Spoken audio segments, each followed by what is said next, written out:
Hey guys, what is going on? Back with this series I like to call Nuggets of Knowledge, basically tips and tricks, but try and make them actually competitively useful and things you can maybe throw in to really help you out. Obviously not oversaturated as well within the videos you normally see around. First one's an afterplant Molotov, let's say one-on-one, you're stuck in Pop Dog or something. You can aim middle of this box, down to the bottom of this railing. Obviously you got to break the glass first, and that's going to spread over here. Molotov to do two default areas. It spreads out to cover this plant, and any diffuser trying to defuse a plant in this position's going to be really struggling as well. Another flash, most of you probably know this, it is pretty well documented, but if you're just placed in Ivy, you can just throw basically anywhere off that green train, peek out, hopefully not as wide as me, and get those kills. That's train, real quick and easy. That Molotov in particular could be very useful to win yourself a clutch. Now on Dust 2, as I'm sure you're all aware, on the CT side you then take some long control or some short control. So long's probably the most common. You see a lot of utility thrown by the CT side. They really want to challenge outside this longhouse and get control of this area of the map. It gives them a lot of freedom to move around and rotate later on around depending where the T side goes. Alternatively, they can come take a bit of short control. That's obviously the only other option you have. You want to pressure towards middle, get a pick there. Information, are they unders in that B hole area? What are they doing exactly? Well, let's say you go for an aggressive long take as the T side, and the CTs decide to push short. Most likely they're going to come back if they have an AWP, play angles such as this, where they can fall on short, control this short angle. Teammates might cover them from middle. Alternatively, if you're pushing quite fast, a rifler might even make his way all the way up to these boxes. He's going to play off the contact of his AWP. He can hide in a box like this, wait for his AWP to take contact. He might peek out a certain direction. They're going to play together that way. Now, let's say you have that scenario that I said. You're the T player, you come out, you're like, oh, they don't really throw much utility. We're pretty good here. They're probably up short. Well, if you want to disrupt this rotation, it's actually quite simple. You're going to back yourself into this Molotov, aim at the bottom corner of this lamp, run forward and do a jump through. Basically all that's going to do is just bounce onto this short box area. So anyone who was playing up short trying to get aggressive here is going to try and come back. You're going to have to take a whole lot of damage to try and face this, then you only have to tag them once or twice. Almost likely they're just going to be caught behind that Molotov. They can't rotate to up as strong a positions as they might like. So it's a great way, just a little adaptation you can make. If you're coming out long, you're not really challenged too much. Another quite common thing is obviously players decide they want to go mid to B. We all throw our standard mid to B smoke and out we come. Do that B split we all love to do. Well, obviously, most of you should know by now, on the T side, you always run towards window because an AWP can just post like this and just kill you as you try and run through the door. So most players will run towards that window. You can actually spot it a little bit. I got a couple of bots there. You can see them quite easily. Again, if you're a mobile viewer, got the AWP here or the scout just to help out. Basically, once you jump spot them, if you have your rifle or something, you don't want to push through the smoke. Obviously, you can jump spot, see the window, see where they're going. Just spray and potentially get a kill or two. Just a nice little option. Again, information as well. You should hear them running out middle. You can flash fell through, but again, another option you can maybe throw in every now and then, just jump spot a little bit safer, maybe get a kill or two, disrupt the timing of their take. Moving along to a little bit of T-side overpass action now. Talk about a couple of ways to take the A side of the map control of that area. So the first one being, you can still boost in this balloon. Some people seem to think it's patched for some reason. You just find this seam on this side, you're going to do a little crouch jump onto this, and you can clear out all this tree position. Even if someone's in that angle, you can just do a little jump, catch them off guard, and it's still quite an easy shot through. The other one being if there's an AWP boosted here, quite common, you can quite easily catch them off guard. And you don't have to worry about them really spotting you, even though technically they can, but they're either going to be scoped in this way, so you're out of their vision anyway. And then the other one's they're often playing counter flash, because there's often a flash coming in down deep long for the T's to peek this, and they'll just turn on the counter flash and try and get that pick. So it's unlikely they'll spot you. Of course, if you do have party control, it's often quite common they'll just fall off, but if they're playing someone in locker, maybe a rifle playing this kind of angle, they might feel safe to stay up there. So that's a way to potentially catch them off guard.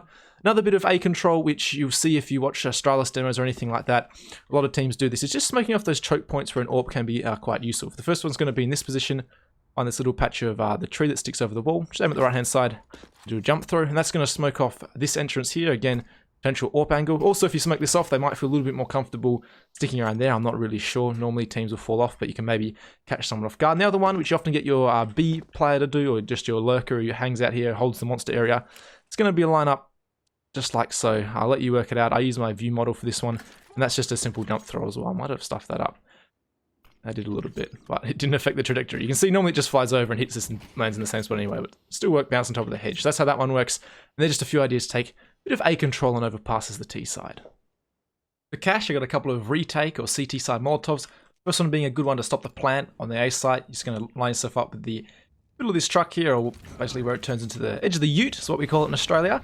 It's going to Molotov off both the default plant positions, either wide or in close. And it's pretty relaxed. You don't have to be super exact about it. You can pretty much just run up here. Just aim out from where these two wires are. So you can do it super fast. No real worries there about it being super precise. It's going to work either way. Now for the B side of cache, I've covered this before. It's quite an old video, so a lot of you might not have seen it. But to retake, get yourself on this box, on this B sign, basically get rid of it. Just aim in the middle of where the bottom of that sign is. That's going to be a great Molotov for, again, both the default plant positions, or this isn't really a default plant position, the default plant position and a common safe plant position, which could, again, deny into a round. Retaking as well, there's a couple of smokes you can use. The first one being back yourself against this wall, and line yourself up until basically this disappears behind this. So it's going to look a little bit something like this. I keep saying this, but this. And then you're going to aim between this and this, which is in the middle of here. And that's going to bounce back and smoke off this entry into checkers. And alternatively, if you want to smoke off the other one, you can just creep yourself off here. Just aim at this first little bit of little parting or whatever you want to call it, edge of that. And it's going to smoke off like that. So there's a few retake scenarios or options you have retaking B, and that Molotov is very useful on the A side as well. Allow me to set the scene for you on T side Mirage. You may be AWPing middle, and you feel a bit of presence coming from the CTs. A lot of counter utility. They're trying to aggressively take this mid control, which can often happen. It's not very uncommon, is it, on the CT side? You're putting on a full to an angle, you can potentially hit that shot and fall away. Or you might be playing a more passive default. You're just waiting for a player to peek, so then as they peek up with their control, you're going to punish that one player like that. Obviously, you can do the same with a rifle. With the skybox being opened up just recently, Astralis have added in this smoke to smoke off that top middle, that angle, particularly that long, deep, passive one you could potentially hold. So you're going to aim up from here and up to the top of this antenna. You're basically just going to walk forward and throw once you hit a certain point. It's not super accurate, and of course it does have a little bit of leeway or error. Now, you can perfectly land the smoke, but it's pretty uncommon, so this one's going to be a little bit deep, but it still gets rid of these angles that the AWPer can potentially play. Even if he wants to play all the way out like this, he's much more exposed to that rifler, and you can spray him as he's falling away, and obviously it blocks off that passive angle.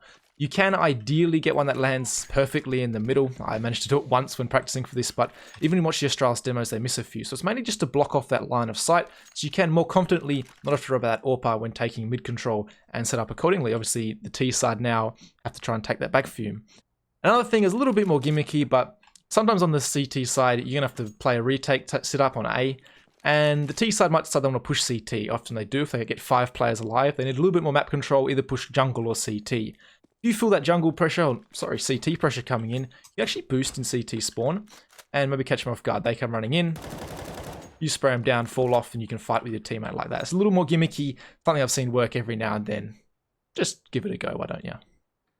For Inferno, nothing revolutionary, except that you can basically take apartments control without facing anything. You want to spray through here, you're going to catch anyone maybe trying to get aggressive. You see there's the bot gun, he was trying to push down here, catch him off guard early round, really stops that aggression from the CT side. Same with this angle here, you don't even have to really peek, you can just spray that down, and eventually that bot will die. He's going to fall off that angle anyway. Hit him with a couple of shots, that player's going to move. Exact same for this long haul angle, you can see I've got a player there.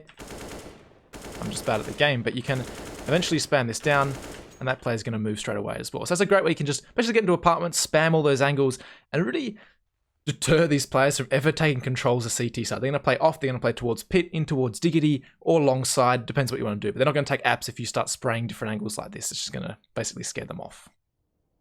Now, no one likes coming out squeaky and dealing with this angle. And I've shown you the Molotov that lands up there, which you throw from the roof. But obviously the bad thing about this is you can't really join back with the rest of your teammate because you are away from the action as that Molotov burns.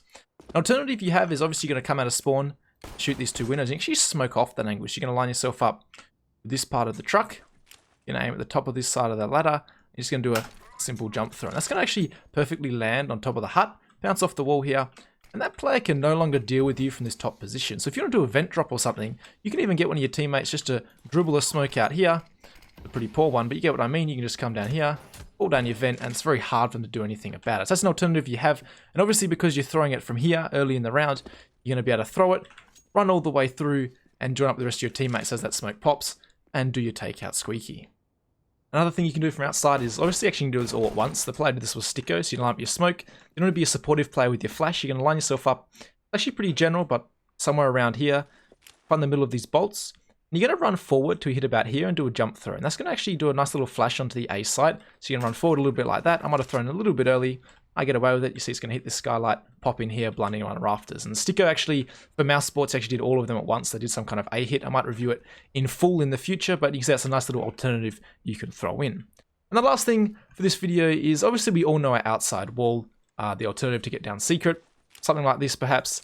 Would we go to interrupt it as a CT player? If you still have your Molotov, you see this nade coming over, just throw your Molotov right there. It's going to make the smoke pop early, leaving a massive gap in the middle of this, make it very hard for those players to cross without you just spamming them down or your AWP having an angle in between there. This is a nice little alternative, and that Molotov is actually quite useful, gives you a lot of information what the T side is doing. But that is actually it, guys. Make sure to give me comments, feedback. If you knew all these, let me know. If you didn't, tell me which ones were useful. As per usual, make sure to like and subscribe if you like this kind of content, and I'll catch you all in the next one.